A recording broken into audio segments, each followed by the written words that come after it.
Good morning, Tim Sykes here. This week I've been teaching several of my top students in person.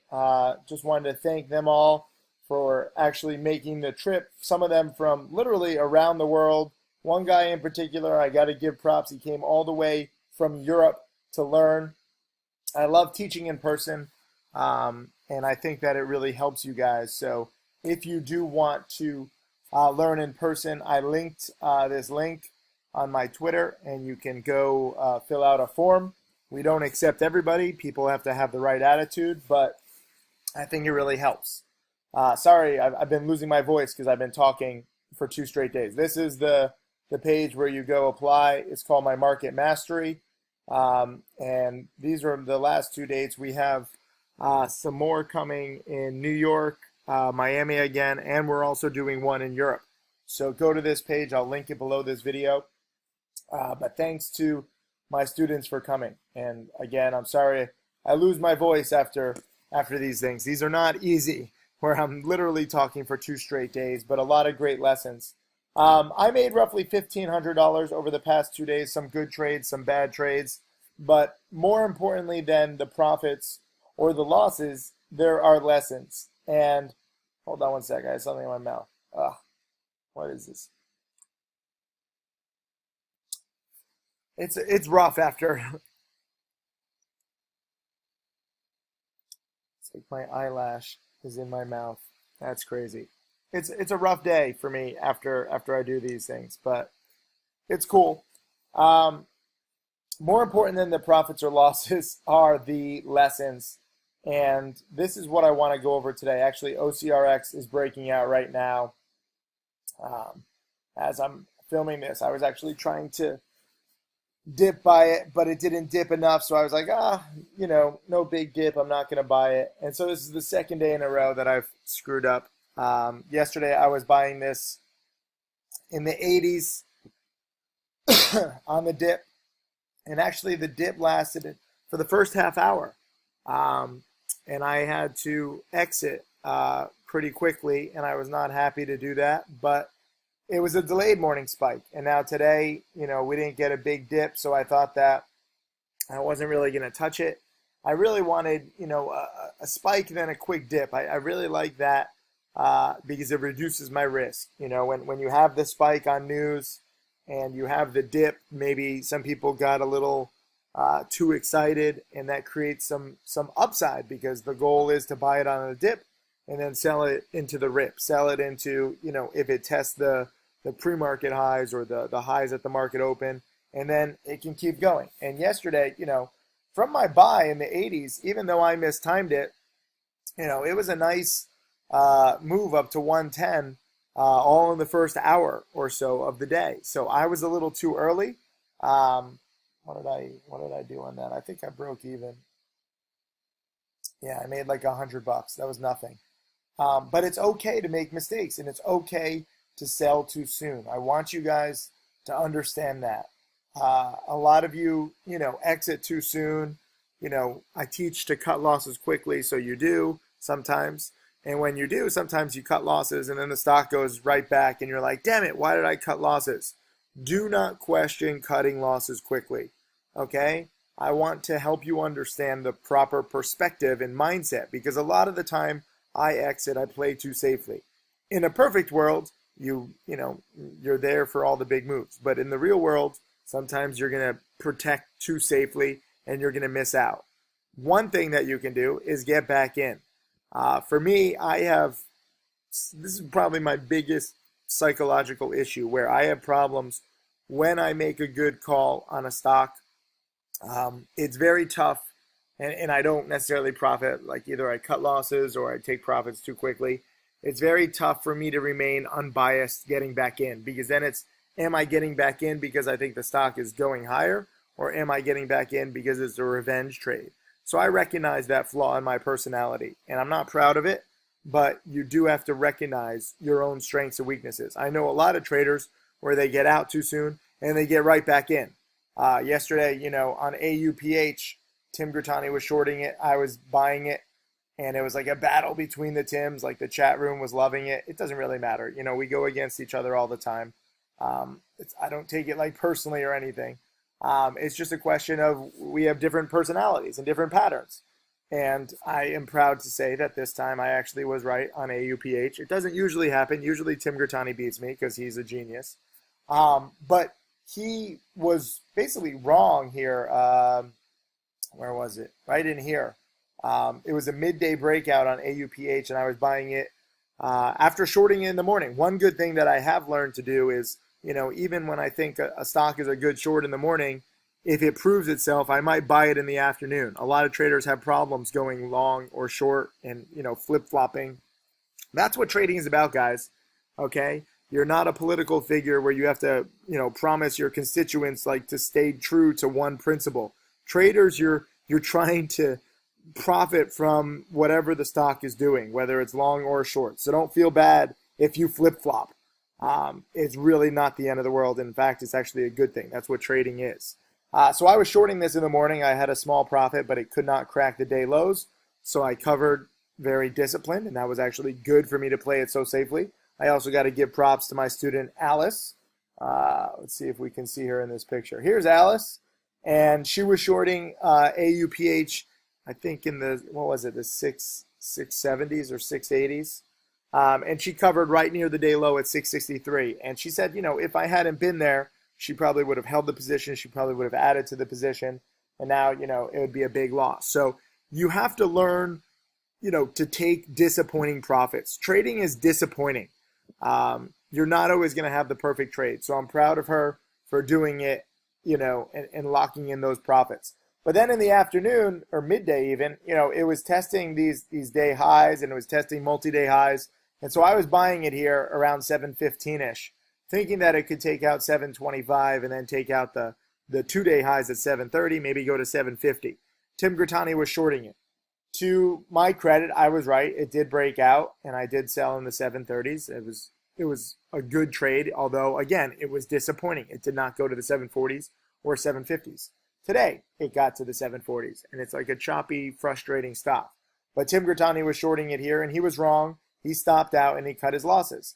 But then he got back in, and I don't know, where he shorted exactly or where he covered, but then there was like 20 cents of downside. This one is choppy and tough, so pretty much best case scenario for anybody lately has been to make 20 cents a share on their longs or shorts, and that's not, a good thing.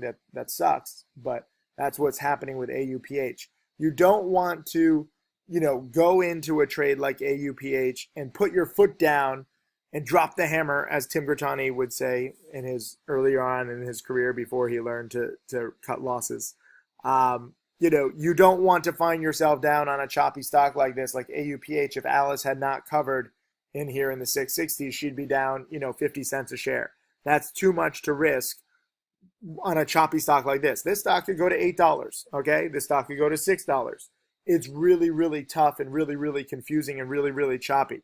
And on stocks like that, you have to recognize that, and you have to cut your losses or take disappointing profits when support holds. I also got to give props to one of my students, Leo.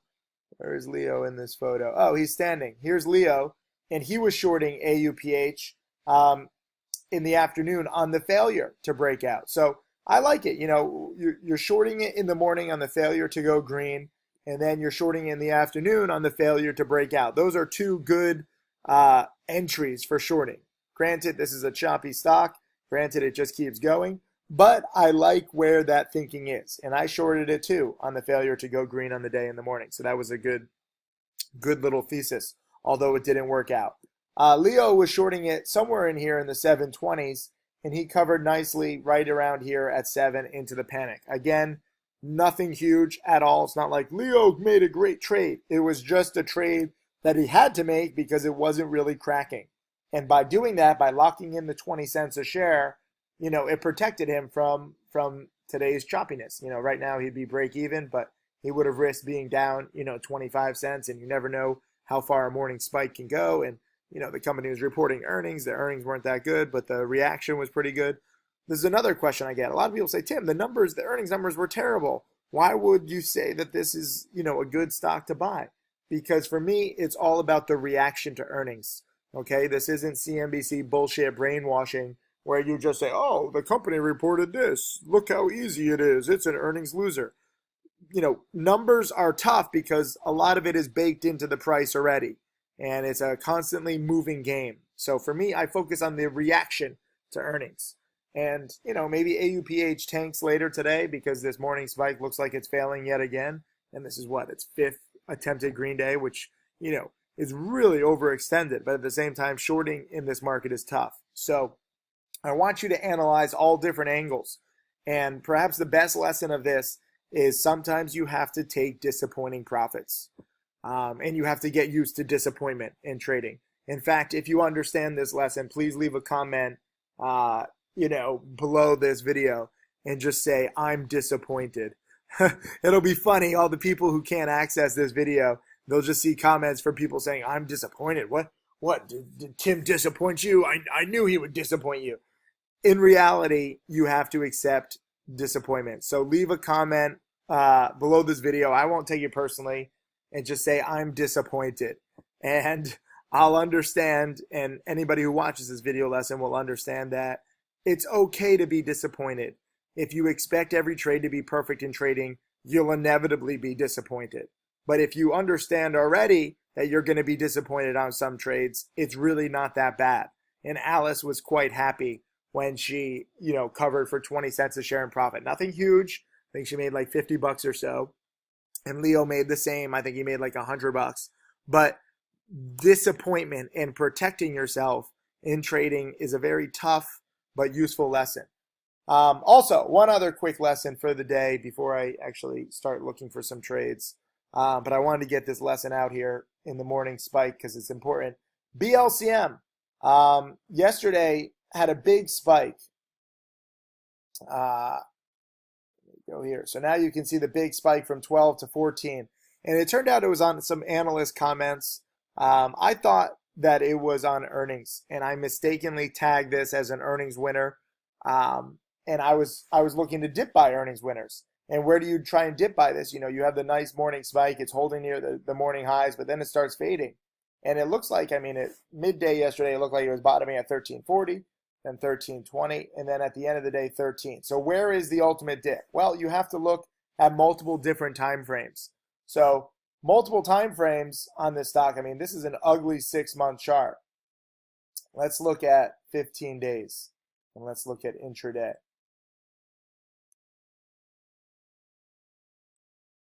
Look at this Wi-Fi that I'm working with. So the former highs here, were 13, and this is a very nice bounce off 13. So I dip bought this at like 13.10 yesterday, mistakenly believing that it was an earnings win. When I sent out the alert, everyone's like, hey, Tim, they're actually not reporting earnings till the 13th. As you can hear in my voice, I go hard when I teach people in person. So it was my bad. It was my mistake. I was tired at the end of the day yesterday. And when I bought it at 13.10, and people started telling me, I was like, oh shit, this stock has come down. It is holding support, but it's not an earnings winner anymore. It's an analyst winner, which really isn't like, I don't buy stocks because I'm like, oh, an analyst recommended it. I buy stocks on earnings. So this had the right price action. This had the right support at 13, but I quickly sold and I lost like $150. So for 2 days of in-person coaching, I had some losses, I had some wins, and I finished up around $1,500. And it turns out it was all pretty much on my one play. I didn't have to do any of the other plays, but you don't know which plays are going to do well, when you're trading them. So all you can do is try, and you try to learn. And that's the whole point of this. Now it's spiking perfectly, and I'm kind of pissed off because, at 1378, I was in 3,000 shares at 13.10. That's a $2,000 profit. But I got in it for the wrong reasons. So I don't mind being wrong, and I would cut my losses the same exact way because when your thesis is flawed, it's very dangerous. I mistook this for the wrong news. Excuse me. I've had a long few days. There's a lot of tickers. I accept it. I made a mistake. I'm human. It's cool. But I know a lot of people who would make the same mistake and they would be like, well, I'm in the stock, I might as well hold. And in this case, obviously you would be rewarded because price action seems to matter most here. But most times, especially in a different market, it's very dangerous to just hold and hope. Um, Obviously, the stock is not helping me teach this lesson right now, where you're like, "Shut up, Tim, you play it too safely." Just hold and hope. In this market, you're rewarded for that. You're rewarded very nicely. OCRX, failed the morning dip buy for me for a half hour, but then, afterwards it kept going, and now today it keeps going. So I'm not necessarily teaching the way that works the best in this market. The way that I teach is the safest. And that's why you see I don't have any big losses. I've really cut down on my big losses this year. And I think that's a good way for you to learn always, because, some of you guys are going to watch this video right on March 9th, excuse me, 2017. Some of you guys are going to watch it on March 19th, 2017. Maybe some of you will watch it on March 9th, 2018 or 2020. And excuse me, this is why we only do 2 days of coaching, because by the third day, it's like Vegas. I'm like dead. That's why I also wanted to do this video lesson before my voice just totally gives out later today. But you need to play safe, especially those of you who are just beginning. That's why I'm so proud of, Leo and Alice here, and really everybody here. Even this guy with the maroon shirt, Brian, who has massive discipline problems. He went from negative 5,000 to positive after, a really good streak of a lot of discipline trades. And then he let one go, and now he's down 2,000 again. And that happens. And that's trading. Okay. It does me no good to tell you that, oh, every single one of you is going to be a millionaire. Every single one of you is going to be profitable. That's not realistic. 90% of traders lose money. This is a damn tough industry. And it's a psychological battle of you versus yourself. Can you stay disciplined? Brian lost 5,000 before he ever met me, before he ever started training. When he started training, he gradually clawed his way back from negative 5,000. He went positive, and it was amazing, like $100, $200, $300 at a time. And then he let one stock go. He wasn't paying attention to the fact that, they were reporting numbers after hours, and he didn't, recognize the risk. He didn't even recognize that the event was happening. He told me, like, if he had known that they were reporting numbers at night, he obviously would not have a position, but he did not do thorough research. The company reported earnings. I think he was shorting and he got squeezed. I think he might have actually been on AUPH. I'm not sure 100%. But he went back to negative 2,000. So now he's got to climb back on the saddle and say, wait a minute, I've gone from negative 5,000 to positive on my account before. I can do it again. But it's not all on one trade. You will be disappointed on trades along the way, and you keep trying and you keep learning. And, that's all you can do.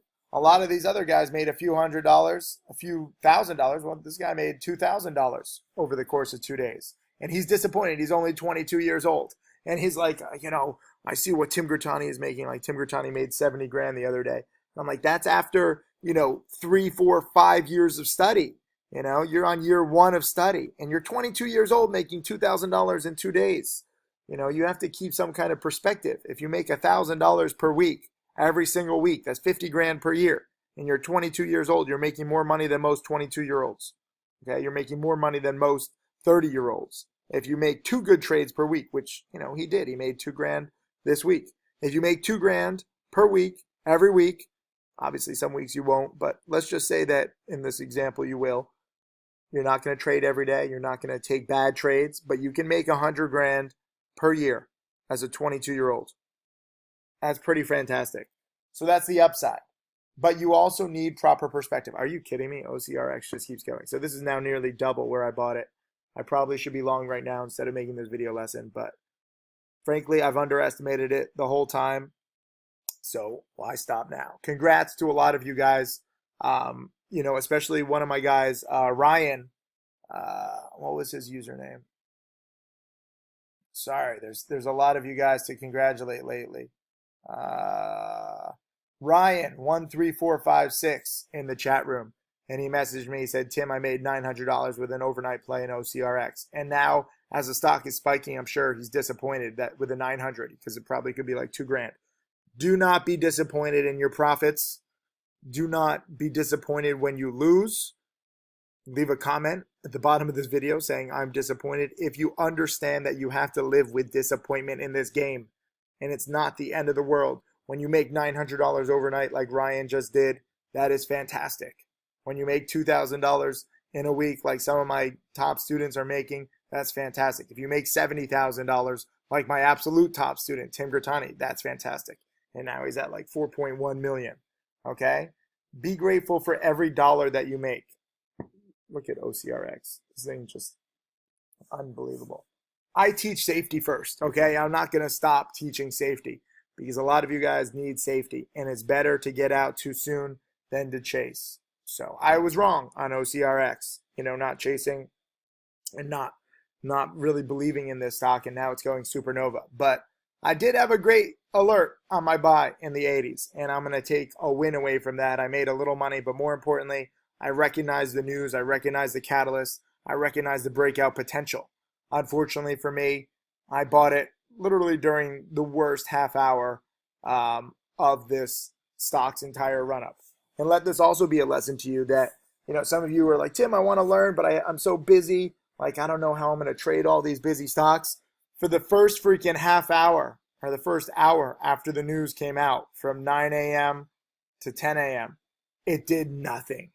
Okay, so don't think and don't make these bullshit news services think that you need to have breaking news and that trading is all about getting it first and being competitive. That's bullshit. Okay, they're trying to lie to you. And that is why 90% of traders lose. If you're focusing on CNBC, if you're focusing on breaking news, you're not going to make a lot of money because that game is too competitive. The biggest money, especially for the average retail trader, you guys watching this, is knowing the patterns and recognizing when something has legs, upside over several hours or several days. And in that case, it doesn't matter how busy of a schedule you have, guess what? There is plenty of upside, okay? Whether you buy it like, Ryan did and you hold it overnight and you make $900 and you sell at the market open. I don't know if Ryan has to go to school or work or whatever. But that's fantastic, okay? You don't waste a day trade, you hold it overnight. Or if you want to be more aggressive and you're still holding, there's so much money to be made in penny stocks. It's actually quite staggering how much society and most people rip on these because they think, oh, Wolf of Wall Street, they're all scams, it's not predictable. That is all wrong. This is predictable. Maybe not to a T, it's not an exact science, but as my top students and I show, there is so much to be made all within a few years if you study, okay? Nobody succeeds in this game just following breaking news. Nobody succeeds just trying to buy the hottest stocks. You need to study the past. You need to get experience for yourself. I highly encourage you to get Stocks to Trade and Paper Trade in practice so that you can do trade after trade after trade and build a kind of emotional education. Because when you're risking money, paper trading, you're not risking money, but build your education. So if you're paper trading, you're building your education of just understanding how to profit from the volatility, but there's no real emotional education with the real money at stake. Or if you're trading with a small account, I really encourage everybody to trade with a small account and just test. I know it's not going to be a lot of money at first. I know your friends and family are going to be like, why are you spending so much time on this? I've heard it all, okay? But the path to becoming a millionaire is through practice and study. So practice with your paper trading on Stocks to Trade. Practice with taking small positions and learning how to deal with disappointment and learning how to try to ride some of these plays. After nearly 20 years, I still catch just a sliver of the profits, and yet I've made 4.5 million. If you ask Tim Grattani, Michael Good, Mark Crook, Stephen Dux, a lot of these upcoming millionaire students, between all of us, we've made probably $10, $15 million. None of us will say that we are great traders. None of us will say that we capture, the meat of the move or all of the move. Sometimes we capture 1/10 of the move. So don't feel bad if you only capture 1/10 of the move. The student Brian, where is he? Brian here with his hat backwards, he captured 1/10 of the move the other day on dip buying EMMD, and EMMD later tripled. And he's like, oh, I made, $100. I could have made like, 1,000. You still made 100 and you learned. And that's the key to success. Try to make money, obviously. You want to make money in this game. But also understand that when it's small money, it's just not that life changing. If you make or lose $1,000, I know it sucks to lose 1,000, but in the grand scheme of your life, it doesn't really matter. This is a process. And if you can learn an important lesson by losing $1,000, then that's the best $1,000 that you possibly could lose. Okay? It's all about getting the process refined for your own personality, for your own strengths and weaknesses, for your own schedule. And every single trade that you do, whether it's a paper trade or 100 shares or 1,000 shares or 5,000 shares, guess what? It helps you get wiser. And so while I underestimated OCRX, I got wiser and I made $100. BLCM, I lost $150, but I got wiser. AUPH, I think overall I made like $600. And aside from just making the $600, I really, really taught some good lessons to my, mastery students, my in-person coaching students about learning to be disappointed and learning to be okay with that. Because I made 20 cents a share, I made like 15 cents a share on my morning short, and I made like 20 cents a share, 15, 20 cents a share on my afternoon long. Neither of them worked out exactly the way I wanted.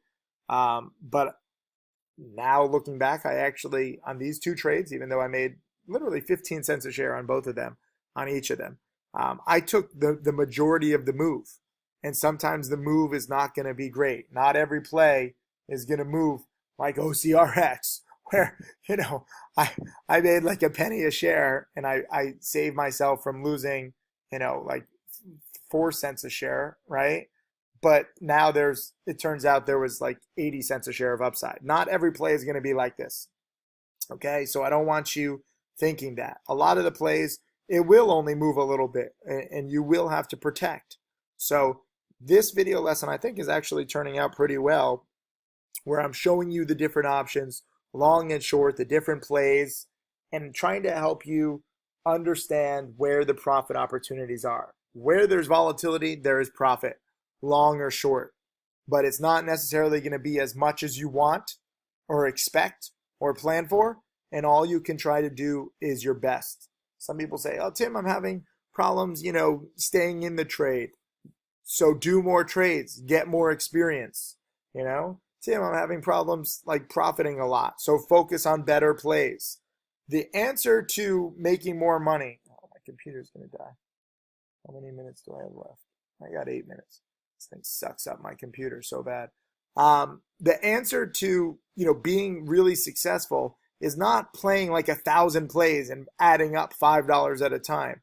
Maybe it's playing 1,000 plays, some of them paper trading, some of them with a small account, and learning which are the best patterns, learning the process, and then weeding out the majority of trades and the majority of patterns that don't work for you or your personality or your profits, okay? 80% of Mark Crooks' trades come from 6% of his trades. 80% of his profits come from 6% of his trades. Forgive me, I'm exhausted, right? A lot of my top students make too many trades. And a lot of my worst students make too many trades, and you're frustrated. And you're like, God, trading is so hard. This is so random. Maybe penny stocks are a scam. Maybe, Tim, you are a scam. It's not a scam if you focus on predictable patterns, but you have to learn to really focus on that. It's not random that OCRX has spiked so much. It's not random that AUPH has spiked so much. It's not random that BLCM has spiked so much. I might have I traded AUPH pretty well. I mistimed BLCM, or I totally got the catalyst wrong. And OCRX, I underestimated. But between the three of them, I was on the right track every single time. So even if my profits aren't perfect, I'm very used to dealing with disappointment in my profits. I'm very used to making mistakes for whatever reason. But I'm also very proud that I was on the right track with all of them. And that comes from experience. And you guys can do that too. And you might be on the right track and not profit as much, just like I do. Or you might be on the right track and really get your executions down over time. But practice truly does make perfect. And you have to learn to deal with disappointment. Leave a comment below. Remember, with the 2 words, I'm disappointed. And it's going to fuck with people. It's going to be funny. And also, thanks to all my mastery students who came to learn. I'm excited for the next one. It's going to be in late May, I believe. But go to this page and you can fill out a form and talk with my team. We don't accept everybody because you got to have a good attitude to learn with me in person. Thank you very much.